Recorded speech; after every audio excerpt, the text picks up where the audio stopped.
We'll tear your soul apart.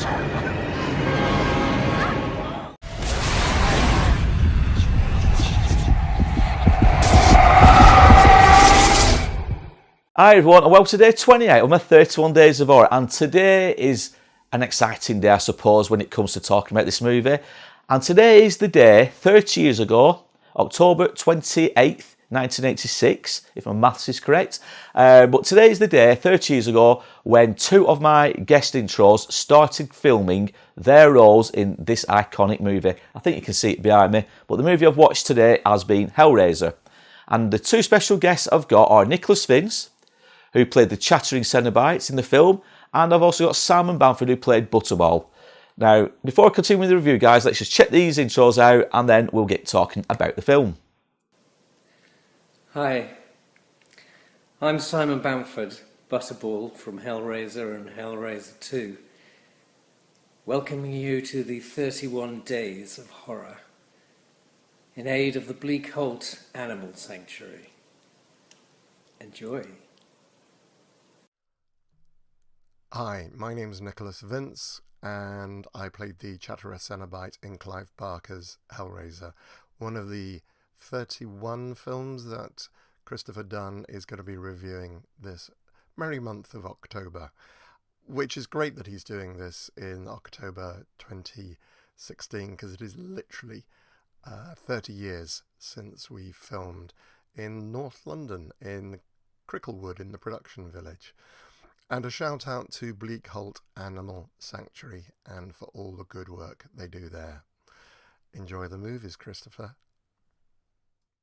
So thanks a lot, Nicholas and Simon, for doing those intros. I really do appreciate it.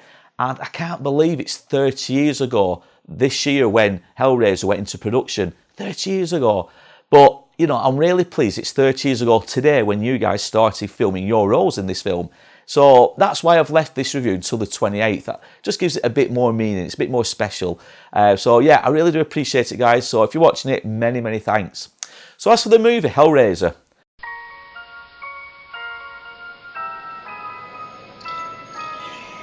I have seen the future of horror. His name is Clive Barker.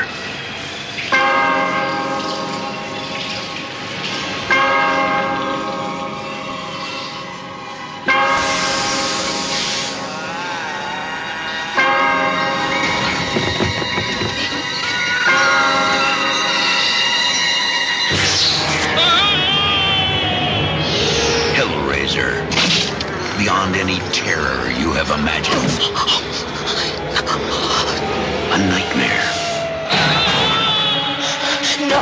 Unlike anything you have witnessed, is born. Because within these walls, the unholy is unleashed.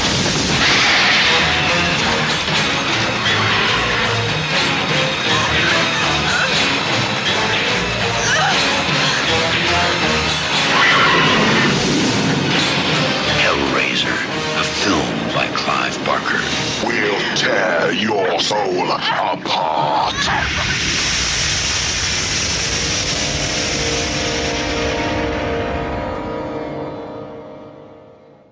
It's a Clive Barker written and directed feature film. Obviously, now we all know the iconic Pinhead played by Doug Bradley. And it's a funny, strange, gory, serious, mind-messing film. That's pretty much summed it up. But no, it tells a story of Frank, and I think the character's played by Sean Chapman. And Frank is only a young guy in this film, but he's already done everything in life. His life has become a bit mundane, I suppose you could say, and he wants that, you know, a bit like an adrenaline junkie. He wants that extra push, that extra boost, that injection of something new. And he obviously comes across this tale of this box that can open up new gateways and open up new experiences, if you will. Now, it's said that there is a world that's in between pleasure and pain, and what this box does, it opens up that world. And in this world, we've got the Cenobites. Like I said, you've got Pinhead, you've got the female Cenobite, you've got chattering Cenobite, and you've got Butterball. So you've got 4 Cenobites, And Cenobites, from what I believe, are like the guardians of this world, if you will. And they come out once the box is open. Every time the box is opened, they'll come out and take the soul of the person who's opened the box. Right, does that make sense? So at the beginning of the film, we see Frank playing with this box, and he's in this loft, in this attic in his house, and all these hooks and chains and everything comes out from nowhere, from the darkness, and they rip him apart. So obviously he's now basically been killed, but his soul has been taken by Pinhead and the other Cenobites into their world. So the film fast forwards slightly, and we see Julia and Larry, and Larry is Frank's brother, and Julia had an affair with Frank prior to obviously the events of the beginning of the film, and Larry and Julia are trying to put the marriage back on track, you know, the bit of rocky patch because she had this affair. So basically they move into Frank's old house, and whilst there, they've got a young daughter called Kirsty, and Kirsty, she's the, how can I word it, she's the main, well, is she the main character of Hellraiser?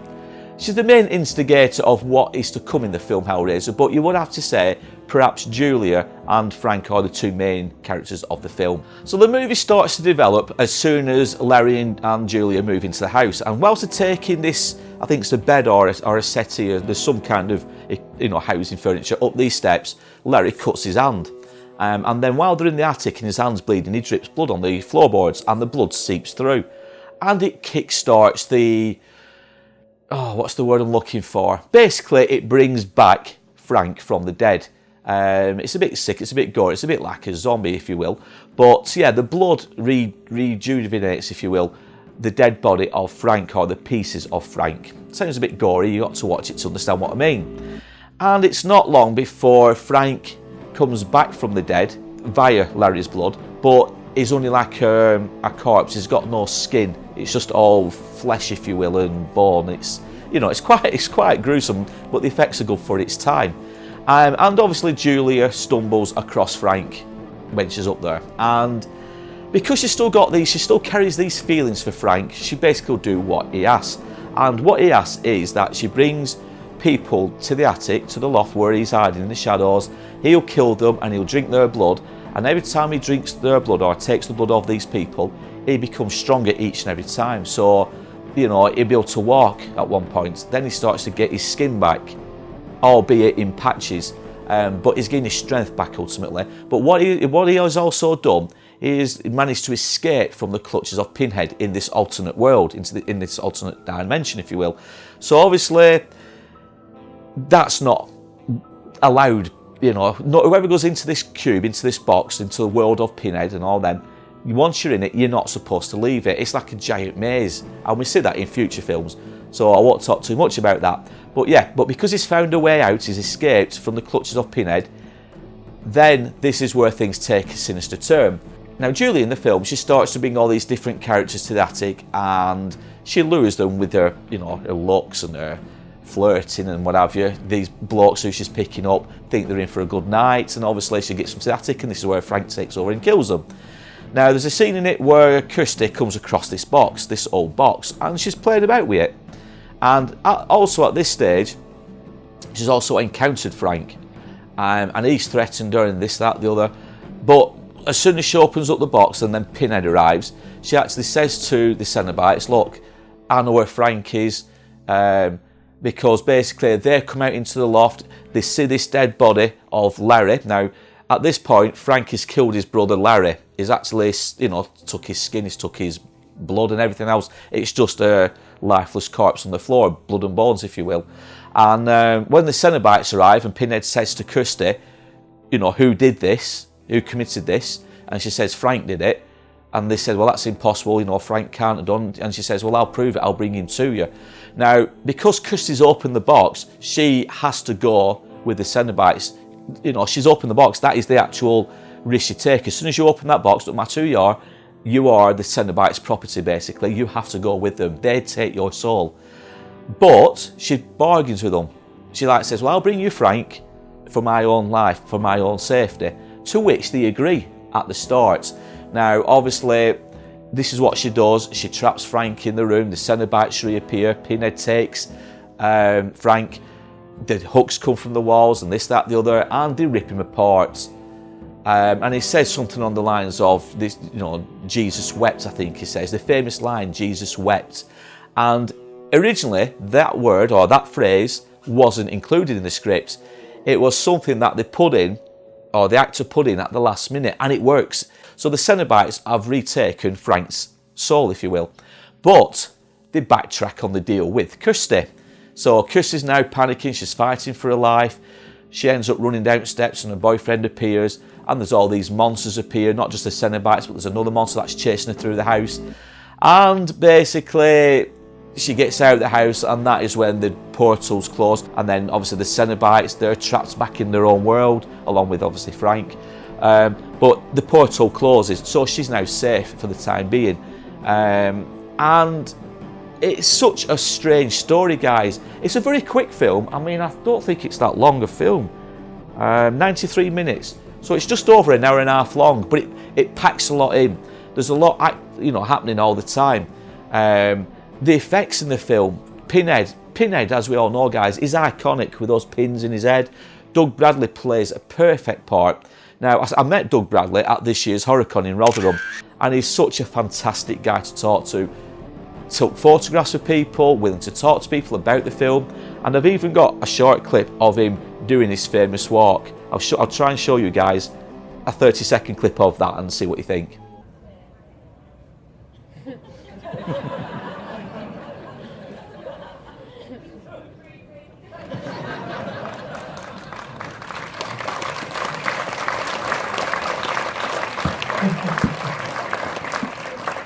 And why do you need to know? So the one thing I will say about Hellraiser is it stood the test of time. I mean, Clive Barker has such a great imagination. Hellraiser franchise, you know, you've got your toys, well not toys, but your collectible models. You've got your graphic novels. I mean, there's a whole range of graphic novels that are out there. And it spawned, how many films? Is it 8, 9 movies maybe? And I think Pinhead, or Doug Bradley, starred in pretty much all of them. I think apart from the last 1 or 2.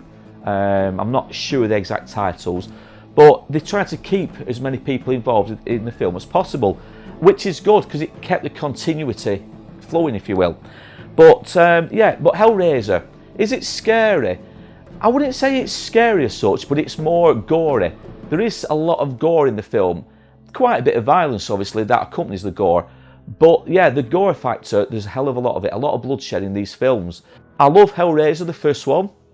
Hellraiser 2 is just as good, and Hellraiser 3, and I've got the box set.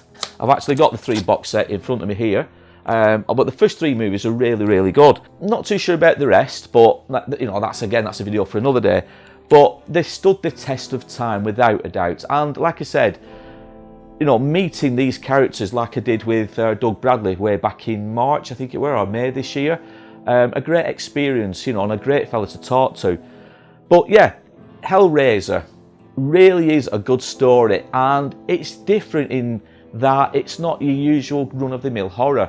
You know, we're going into the mind of Clive Barker and into this world of the Cenobites and you know, this part of life where there's a middle between pleasure and pain, and you know, obviously the world of the Cenobites, it's a cross between both.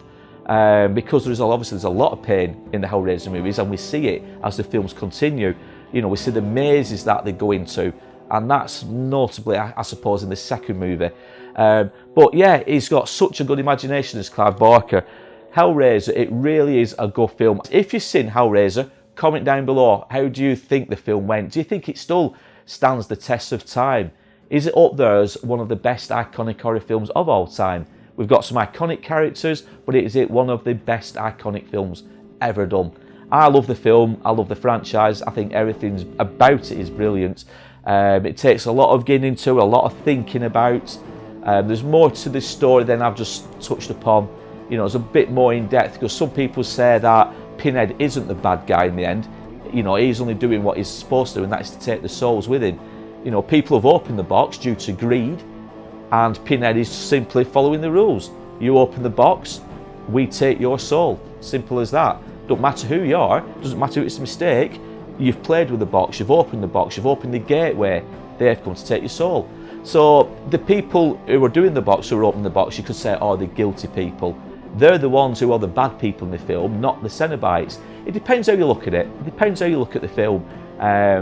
But as the films go on, if you watch the other films, you do see a sad story to Pinhead, Doug Bradley's character, you know, when he's a soldier in the war and how he becomes attracted to this box. But again, guys, that's a review for another day, I guess. But Hellraiser, if you've seen it, comment down below. If you haven't, please go out and see it. Again, where have you been living all these years? It's 30 years old now, so you've had plenty of opportunities, guys. But as always, guys, thanks a lot. Take care, and I'll see you all tomorrow.